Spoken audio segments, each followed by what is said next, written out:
¿Qué normas morales te molestan profundamente? Desde que era pequeño, mis padres me enseñaron un principio sencillo que parecía absolutamente correcto. Siempre di la verdad, sin importar las consecuencias. Repetían este consejo una y otra vez, casi como una oración, asegurándome que la honestidad era la base de cualquier persona respetable. En su visión del mundo, la verdad era algo casi sagrado, algo que te definía como un ser humano digno.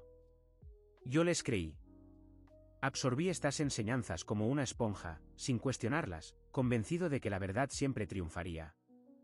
Que por ser sincero me respetarían, valorarían e incluso me querrían más. Sin embargo, a medida que fui creciendo, empecé a descubrir que la realidad estaba muy lejos de ese mundo ideal que me habían pintado. El primer golpe que me despertó ocurrió en la escuela primaria, cuando nuestra maestra, la señorita Hayward, llegó un día con un vestido nuevo, bastante llamativo. Caminaba orgullosa entre las filas de pupitres, preguntándole a cada niño qué opinaba de su ropa. Cuando llegó a mí, sin malas intenciones y fiel a lo que me habían enseñado, le dije que su vestido me recordaba a las cortinas de la casa de mi abuela. Lo dije sonriendo, creyendo de verdad que estaba haciendo lo correcto. El silencio que siguió fue incómodo. La maestra apenas sonrió, visiblemente molesta, y esa misma tarde llamaron a mis padres para reprenderme. Me acusaron de ser maleducado y de faltar al respeto. Fue entonces cuando sentí por primera vez ese choque interno: si la honestidad era buena, ¿por qué me castigaban por ser sincero? Con el tiempo, esta sensación no hizo más que crecer. En la secundaria perdí varios amigos simplemente porque contestaba sus preguntas con sinceridad, sin adornar mis palabras. Si alguien me preguntaba qué pensaba de su nuevo corte de pelo, respondía honestamente que prefería el estilo anterior. Si alguien me mostraba su proyecto, señalaba las áreas de mejora con la intención de ayudar.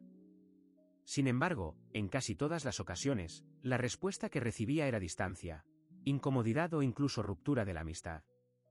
La lección más dura me llegó en la vida adulta, en el trabajo. Un colega, Jim, tenía problemas evidentes de higiene personal. Nadie decía nada directamente. Simplemente abrían las ventanas o dejaban ambientadores sobre su escritorio como una sutil indirecta. Yo, convencido de que la honestidad era lo correcto, decidí hablarle en privado. Le dije con el mayor respeto posible que, en ocasiones, se percibía un olor desagradable y que quizás podría revisarlo. No era mi intención herirlo, sino ayudar. El resultado fue que Jim se sintió incómodo y, al día siguiente, Recursos Humanos me llamó para advertirme sobre el ambiente de trabajo hostil. Intenté explicar que había sido respetuoso, que había actuado con buena intención, pero eso no cambió nada. Ahí entendí que la sociedad no busca realmente la verdad, busca comodidad. Y si tu verdad incomoda, el problema eres tú. Desde ese momento comencé a reflexionar sobre todo aquello que me habían enseñado. Llegué a una conclusión dolorosa: muchas personas no desean escuchar la verdad. Prefieren escuchar lo que las hace sentir mejor, aunque sea una versión edulcorada de la realidad. No importa lo que pienses realmente, importa cómo haces sentir al otro. Con los años, aprendí a modular mi sinceridad. Dejé de ofrecer opiniones honestas de forma impulsiva. Ahora, antes de hablar, suelo preguntar: ¿quieres mi opinión sincera o prefieres que te apoye? Y, sorprendentemente, en la mayoría de los casos, las personas eligen el apoyo. Un ejemplo reciente ocurrió en mi trabajo. Nuestra jefa se presentó con un vestido de color amarillo muy llamativo, bastante diferente a lo que usualmente llevaba. Vi cómo mis compañeros rápidamente la llenaban de cumplidos: «¡Qué color tan alegre! ¿Te ves tan enérgica hoy?». Yo observaba todo en silencio, notando que nadie decía lo que realmente pensaba. Cuando se acercó a mí y me preguntó qué opinaba, respiré profundo y respondí: «Se te ve muy llamativa y original. Definitivamente atrae todas las miradas». No mentí. Pero tampoco dije que el vestido me pareciera adecuado o elegante. Encontré la forma de ser sincero sin herir. Aprendí a jugar, a entender que la sinceridad también puede adaptarse sin perder su esencia. A veces, en las noches tranquilas, me sorprendo añorando al niño que creía en el poder absoluto de la verdad. A ese pequeño que pensaba que ser sincero siempre sería lo correcto. Pero la vida me enseñó que la verdad, sin empatía, puede convertirse en una herramienta que lastima. Y, Tristemente, no todos están preparados para aceptar una verdad incómoda, aunque sea dicha con buenas intenciones. No me considero un cínico. Simplemente soy más consciente. Ahora sé que la honestidad no es un reflejo automático, sino una decisión consciente que debe medirse cuidadosamente. Decidir cuándo hablar, cómo hablar y, en ocasiones, decidir si es mejor guardar silencio. A veces me pregunto, quizás la verdadera honestidad no está en decirlo todo, sino en saber cuándo tu verdad realmente ayuda, y cuándo el silencio puede ser el mayor acto de bondad. En la familia en la que crecí, el sufrimiento no era visto como algo que debía evitarse o superarse, sino como una especie de medalla al mérito. Cuanto más dolor y dificultades soportabas, más fuerte y valioso eras. Desde pequeña me enseñaron que el cansancio, las lágrimas, las frustraciones y la resistencia eran cualidades admirables. El dolor te hace mejor persona, solía decir mi madre. Los verdaderos valientes no se quejan, repetía mi padre. Yo, como hija obediente, absorbí estos valores sin cuestionarlos, creyendo que soportarlo todo era una muestra de grandeza. A los 19 años me mudé a otra ciudad para estudiar en la universidad. Para ayudarme a pagar los estudios, conseguí un trabajo como camarera en un pequeño café cercano al campus. Las jornadas eran largas, 10 o 12 horas de pie, cargando bandejas pesadas, soportando clientes impacientes y exigentes. Al final de cada día, mis piernas dolían tanto que apenas podía caminar. Mis manos se llenaron de pequeños cortes y rasguños. Recuerdo llamar a casa una noche, llorando, contándoles lo duro que estaba siendo todo, esperando un poco de comprensión. Pero la respuesta fue inmediata. Las dificultades te hacen fuerte. Tienes que resistir. Mi madre sonaba segura, casi orgullosa. Mi padre añadió: es bueno que aprendas desde joven. Así es como se forma el carácter. Y así, seguí adelante, convencida de que cada dolor era una inversión en mi futuro. Pero el precio fue más alto de lo que imaginaba. A los pocos meses, empecé a sentir un dolor intenso en las rodillas. Subir escaleras se convirtió en una tarea dolorosa. Un médico en la clínica universitaria me diagnosticó una lesión en el menisco y me recomendó descansar inmediatamente. Incluso me entregó un certificado para justificar mi baja laboral temporal. Cuando conté esto en casa, la respuesta fue la misma de siempre. No exageres. Antes, la gente trabajaba con lesiones peores. Sigue adelante. Una vez más, ignoré lo que mi cuerpo me pedía y continué trabajando. Me convencí de que descansar era rendirse, y que yo debía ser más fuerte. Los siguientes años se convirtieron en una constante lucha contra el cansancio, el estrés y la tristeza. La depresión se fue instalando poco a poco. Al principio, perdí el interés por las cosas que solía disfrutar. Después llegó el insomnio, la apatía, y esa sensación de vacío que parecía no tener fin. Terminaba mis jornadas tumbada en la cama, mirando el techo sin saber cómo salir de ese estado. Finalmente, decidí buscar ayuda profesional. Recuerdo claramente las palabras de mi psicólogo tras escuchar mi historia. Aguantar el sufrimiento no siempre es una muestra de fortaleza. A veces es una señal de que es necesario cambiar. Fue como si encendieran una luz en medio de la oscuridad. Por primera vez cuestioné todo aquello que me habían enseñado. ¿Y si el dolor no era el camino hacia la madurez? ¿Y si el verdadero crecimiento venía de cuidar de uno mismo, de reconocer los propios límites? Decidí hacer cambios. Dejé ese trabajo que me estaba afectando tanto y conseguí uno más tranquilo en la biblioteca del campus. Empecé a respetar mis horarios de sueño, a alimentarme mejor, a permitirme descansar sin sentir culpa. Aprendí que cuidar de mí misma no era un acto de debilidad, sino de responsabilidad. El proceso no fue fácil. Muchas veces, en los momentos de duda, escuchaba la voz de mi madre en mi mente repitiendo aquellas frases antiguas. Me costó tiempo y esfuerzo desaprender esas ideas. Pero lo logré. Hoy, a mis 27 años, puedo decir con orgullo que ya no glorifico el sufrimiento. Ya no creo que resistir a toda costa sea un signo de grandeza. Admiro a quienes tienen el coraje de escucharse a sí mismos, de poner límites, de buscar su bienestar. Cuando regreso a casa para alguna reunión familiar, a veces mi madre aún comenta en tono de broma: en nuestros tiempos, no nos quejábamos tanto. Yo simplemente sonrío. Ya no siento la necesidad de justificar mis decisiones. Entiendo que mi vida no tiene que girar alrededor del sacrificio constante.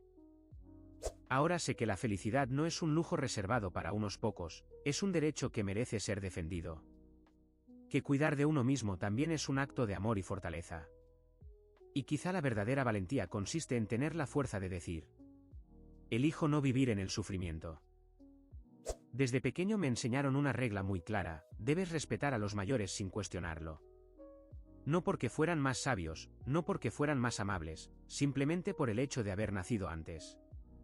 Esta idea era tan importante como no interrumpas a los adultos o cede tu asiento a los mayores. En mi familia, respetar la edad era casi una norma sagrada que nadie se atrevía a discutir. De niño, seguía esas reglas sin pensarlo demasiado. Me ponía de pie cuando entraba un abuelo, sonreía aunque me corrigieran por cosas pequeñas. Aceptaba silenciosamente las opiniones de los adultos, incluso si no estaba de acuerdo. Era lo correcto, lo que se esperaba de mí. Pero a medida que crecí, empecé a notar ciertas inconsistencias. Sobre todo, recuerdo un momento que me marcó profundamente: mi fiesta de cumpleaños número 21. Había organizado una reunión sencilla en casa, con amigos y algunos familiares. Entre ellos estaba mi tío, conocido por su fuerte carácter y sus opiniones contundentes. Llegó a la fiesta ya algo exaltado, hablando en voz alta, interrumpiendo conversaciones y llamando la atención de todos. En un momento, al entrar en la sala, se molestó porque una amiga mía, una persona educada y amable, no se puso de pie. Ella no lo hizo por falta de respeto, simplemente tenía una lesión en la pierna que le dificultaba moverse. Sin embargo, para mi tío, aquello fue una falta de educación imperdonable. Lo que siguió fue una escena incómoda: reproches, discursos sobre cómo era antes la juventud, comentarios sobre la pérdida de valores. Yo observaba todo en silencio, sintiéndome cada vez más incómodo. Ese día entendí algo que había sentido desde hace tiempo, pero que nunca había puesto en palabras: no todo adulto merece respeto automático solo por su edad. El respeto genuino se gana a través de acciones, a través de cómo tratas a los demás, no simplemente por haber vivido más años. En la universidad vi situaciones similares. Profesores que no aceptaban críticas constructivas, jefes que exigían obediencia sin apertura al diálogo, todo amparado bajo la premisa de yo sé más porque soy mayor. Y no siempre la experiencia venía acompañada de amabilidad o de sabiduría. Con el tiempo, llegué a una conclusión muy clara. La edad, por sí sola, no define el valor de una persona. El respeto no debe ser impuesto. El respeto verdadero se gana con empatía, comprensión y buen trato. Hoy, con más experiencia, construyo mis relaciones bajo principios distintos. Respeto profundamente a quienes muestran sabiduría, generosidad y humildad, independientemente de su edad. Y también reconozco que la juventud merece ser escuchada y valorada. Hace poco, en una cena familiar, volvió a surgir un comentario similar.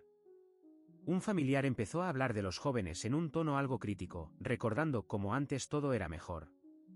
Esta vez decidí intervenir con tranquilidad.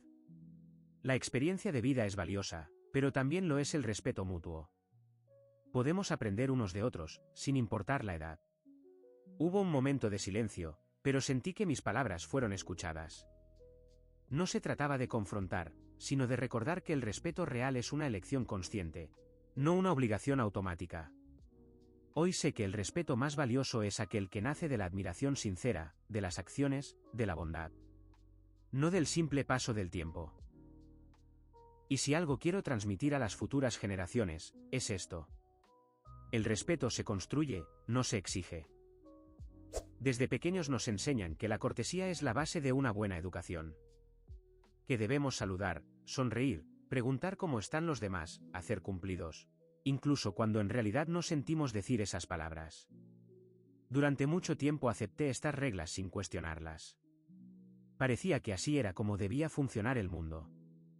Sin embargo, a medida que fui creciendo, comencé a notar que detrás de esa amabilidad a menudo se escondía indiferencia o distancia. Cuando era adolescente, me impactaba ver cómo los adultos conversaban de forma amistosa durante las reuniones familiares, y apenas uno se retiraba de la habitación, los comentarios comenzaban, críticas sobre su forma de vestir, su comportamiento, sus decisiones. todo con sonrisas amables aún en sus rostros. Cuando preguntaba por qué actuaban así, me respondían que así es como se hacen las cosas, es cuestión de educación. Fue la primera vez que sentí que algo no encajaba en esa supuesta corrección social. Mi primera experiencia laboral solo confirmó esta impresión. Cada mañana los compañeros de oficina intercambiaban saludos cordiales, preguntaban de manera automática, ¿cómo estás?, esperando solo un bien como respuesta. Si alguien intentaba compartir algo real, una preocupación, un mal día, el ambiente se volvía incómodo, como si la sinceridad rompiera un acuerdo tácito de superficialidad. Recuerdo especialmente cómo las sonrisas y las palabras amables no impedían que, a puerta cerrada, se hablara mal de otros compañeros, se cuestionaran sus errores o se aprovecharan de sus fallos. Todo se envolvía en una cortesía perfecta, pero sin verdadera empatía detrás. Era un teatro que todos interpretábamos. La lección más dura la viví en lo personal, cuando atravesé una etapa complicada. Perdí mi trabajo y estuve varios meses buscando sin éxito. Algunos de mis amigos, aquellos con quienes creí tener un lazo fuerte, comenzaron a alejarse. Recibía mensajes breves y educados como «Ánimo, tú puedes, no te rindas», pero ningún gesto real de apoyo, ninguna llamada para saber cómo estaba en realidad. Esa amabilidad distante dolía más que el silencio. Fue entonces cuando comprendí que la cortesía vacía puede ser más dolorosa que la franqueza. Porque genera una falsa sensación de acompañamiento que, cuando se desmorona, deja una herida más profunda. Con el tiempo, decidí cambiar mi manera de relacionarme.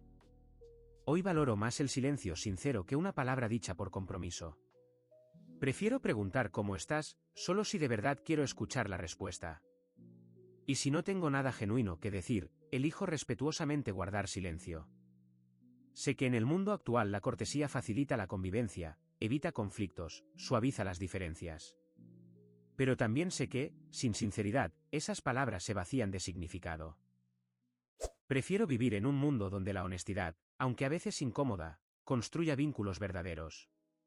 Prefiero ser alguien que, cuando sonríe, lo hace de corazón. Que, cuando ofrece su apoyo, lo hace de verdad. Quizá la cortesía haga más fácil la vida en sociedad. Pero solo la sinceridad la hace auténtica. Y yo elijo vivir de forma auténtica.